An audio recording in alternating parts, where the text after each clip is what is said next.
Graça e paz. Mais um dia de lutas, vitórias e conquistas. Ao pensarmos num dos pontos que nos propomos a pensar sobre perdas, esta que é não a palavra, mas o sentimento mais poderoso em termos de dor, em termos de causar um afetamento, que possamos refletir seriamente sobre como reagimos diante disto. Como reagimos diante das perdas? Como nós olhamos para as perdas e reagimos? Vamos orar. Obrigado, papai, por mais este dia. Obrigado pela tua graça, obrigado pelo teu amor e pela tua misericórdia. Sê com cada coração falando-nos, papai, nesta que é uma das mais difíceis áreas da nossa vida. Mas que o Senhor nos ensine, que o Senhor nos fortaleça e que o Senhor renove as nossas forças, de maneira tal que a tua graça repouse sempre sobre nós. Dai-nos forças, papai, para vencermos as lutas. Dai-nos forças para superarmos as perdas. E o Senhor sendo sempre a nossa força, a nossa paz e a nossa esperança. Assim oramos gratos, no nome que é excelso sobre todo nome, o nome de Jesus. Esta historinha que pensaremos no dia de hoje, ela vem bem distante, bem de um lugar bem distante realmente, lá da região do Tibete. E conta a história que uma mulher teve um filho e este, na sua tenra idade, veio a falecer. E ela, louca de dor, tomada de uma dor imensa, ela ia com o filho morto carregando em seus braços, de casa em casa, pedindo: alguém tem algum remédio, pelo amor de Deus, um remédio, me dê algum remédio, alguma coisa. E as pessoas simplesmente diziam: você está doida, mulher, esta criança já está morta. Mas ela continuou nessa luta, nessa batalha, e um dia ela encontrou um camponês, e um camponês disse assim: olha, tem um ancião que pode dar a resposta a você. Busque-o, ele mora lá no alto daquela colina. Ela, num ímpeto de força, de buscar esta ajuda, de buscar essa resposta, ela vai enfrentando os desafios e carregando aquela criança em seus braços, chega até aquele ancião e chorando, clamando, assim: mestre, meu filho estava brincando entre as flores, estava brincando ali, de repente ele pisou numa serpente, a serpente o picou e aqui eu estou com ele em meus braços. Senhor, tem um remédio para ele, alguma coisa, não deixe que ele fique assim, me ajude de alguma maneira. Ele olhou e disse assim: minha filha, tem sim um jeito de curar o teu filho. Tem sim uma maneira que a gente possa ajudar e que este medicamento vai ser tremendamente eficaz nesse caso. Ela, cheia de esperança: mestre, me diga, por favor, qual o remédio? Ele lhe disse: procure uma casa onde tem sementes de mostarda negra, sementes de mostarda preta ou negra. Só isso. Ela, cheia de alegria, já, porque a mostarda essa mostarda preta era até que comum naquela região, já visualizando toda a solução, já saindo, mas na hora que ela começou a caminhar, mas eu preciso te falar uma coisa: esta semente de mostarda preta, ela precisa vir de uma casa onde não houve nenhuma morte, nenhum parente, nenhum escravo, nenhum servo, nenhum dos familiares tenha passado pela morte. Ela pensou Falou assim, mas é possível, a gente não sabe, mas eu acho que é bem possível, sim. E ela saindo naquela corrida com a sua criança em seus braços, e ela foi de casa em casa pedindo aqueles grãos de mostarda preta, e as pessoas com muito carinho, com muito amor, vendo a dor daquela pessoa, vendo a angústia daquela pessoa, davam a semente para ela, mas ela falou assim, mas aqui nunca morreu ninguém, né? Aí eles falaram assim, sim, já houve uma perda aqui, já houve uma perda. E ela foi de casa em casa, de casa em casa, de casa em casa, procurando isso, e sempre todos com muito carinho, com muito amor, davam a semente, mas quando vinha a segunda parte, ela devolvia porque não tinha efeito. Aí ela foi percebendo que ela percorreu todo o vilarejo, e em todas as casas havia havido uma perda, tinha acontecido uma morte. Aí ela começou a pensar e entender. Ela voltou para o ancião, com a sua criança no colo, e disse assim: Senhor, eu encontrei a semente preta, mas em todas as casas houveram perdas.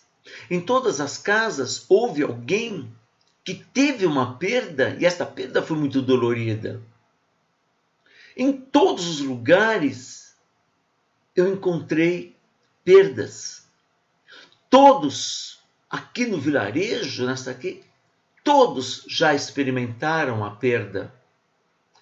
E ela, com muita dor, com muita sofrimento, e entendendo aquela situação toda, disse para o mestre: eu entendi, esta dor não é exclusiva minha. Todos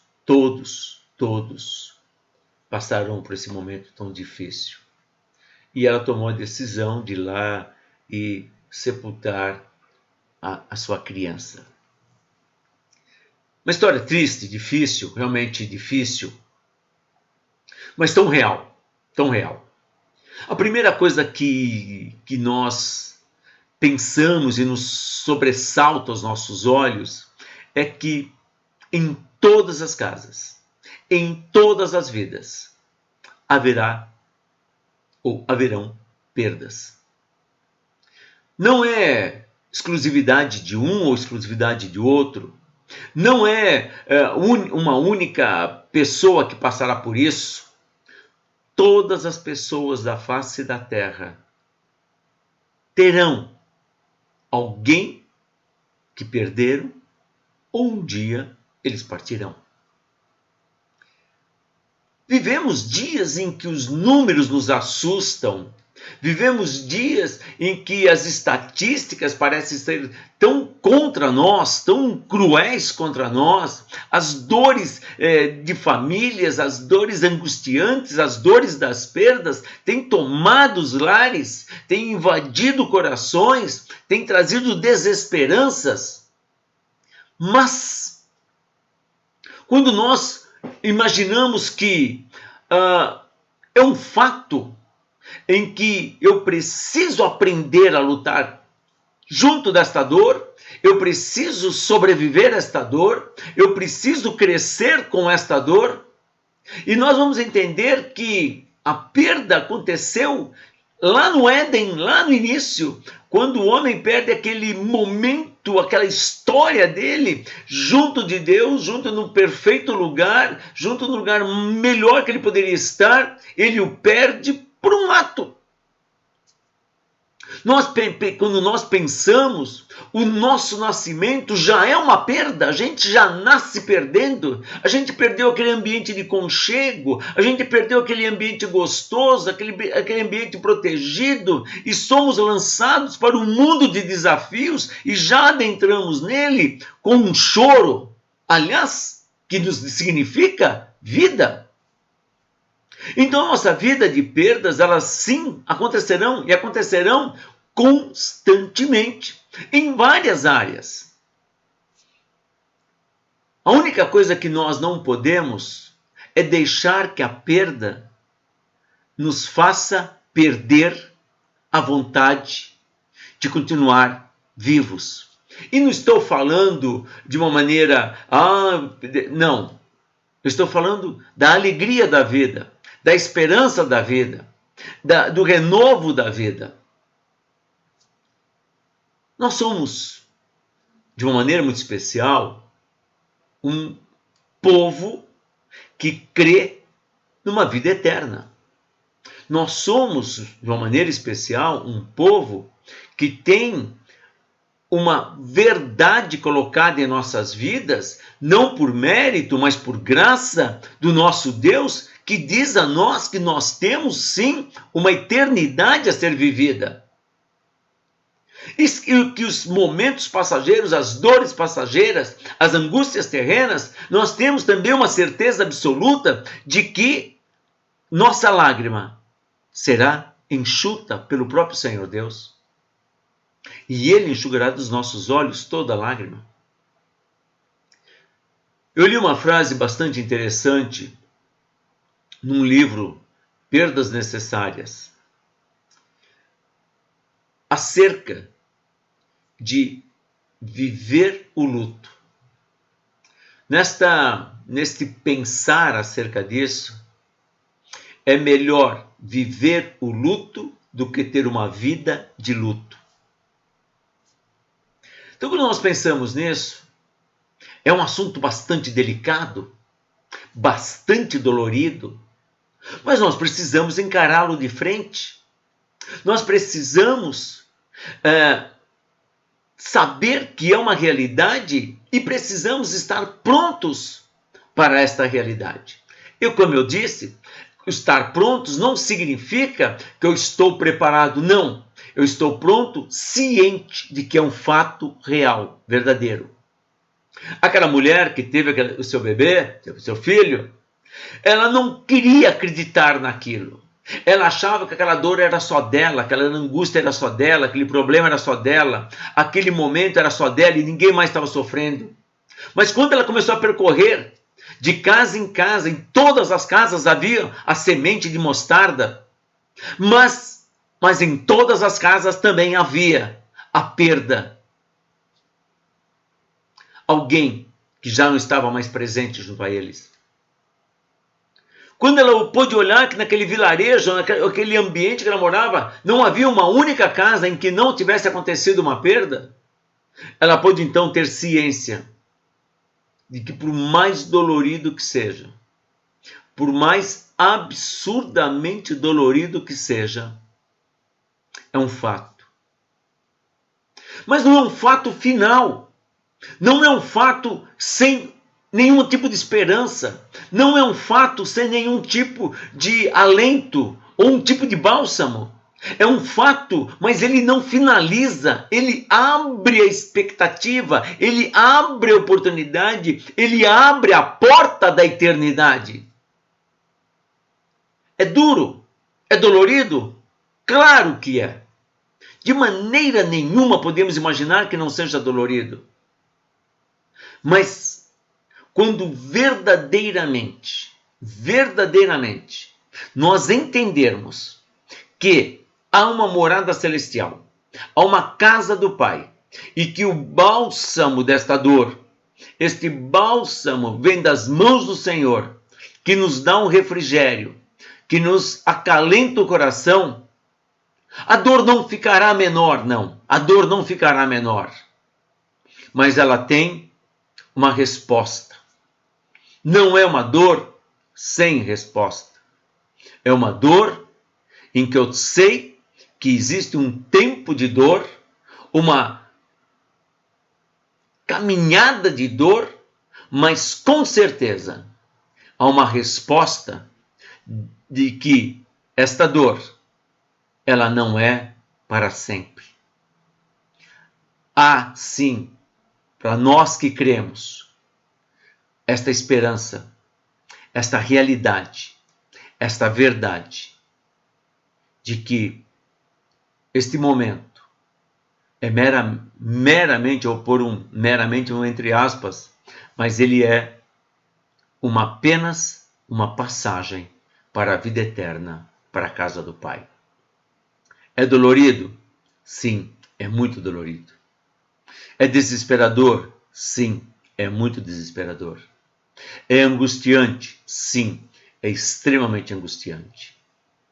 Mas nós temos um Deus, nós temos um Pai que nos renova, que nos consola, que nos fortalece e que nos garante absoluta garantia de uma vida eterna junto dele na glória eterna. É um assunto delicado? Sim, extremamente delicado.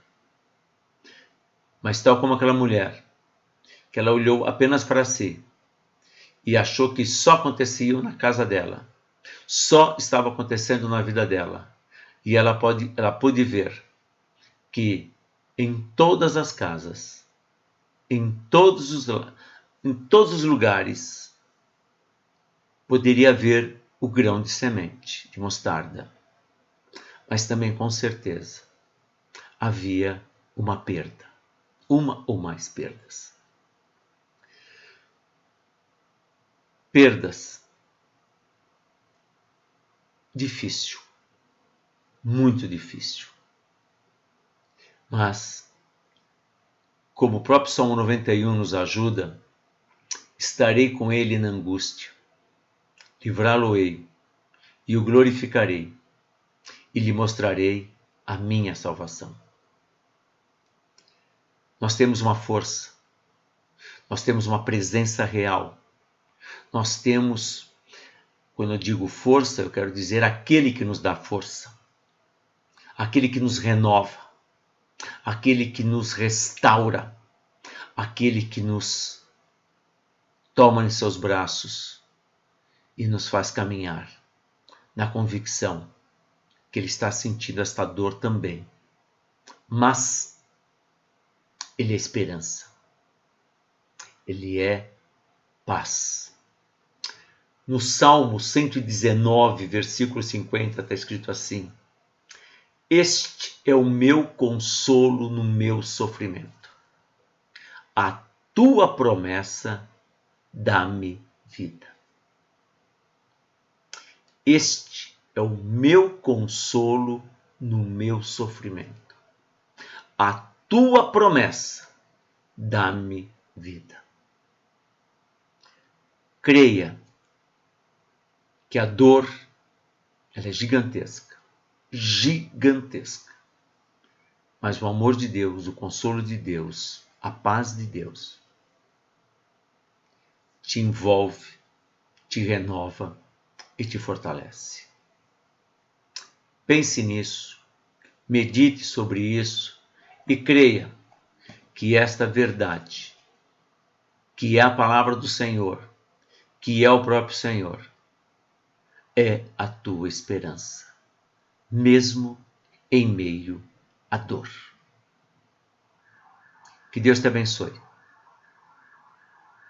Que o Senhor te renove e que o Senhor te console nas dores e nas perdas, quer sejam elas quaisquer que forem.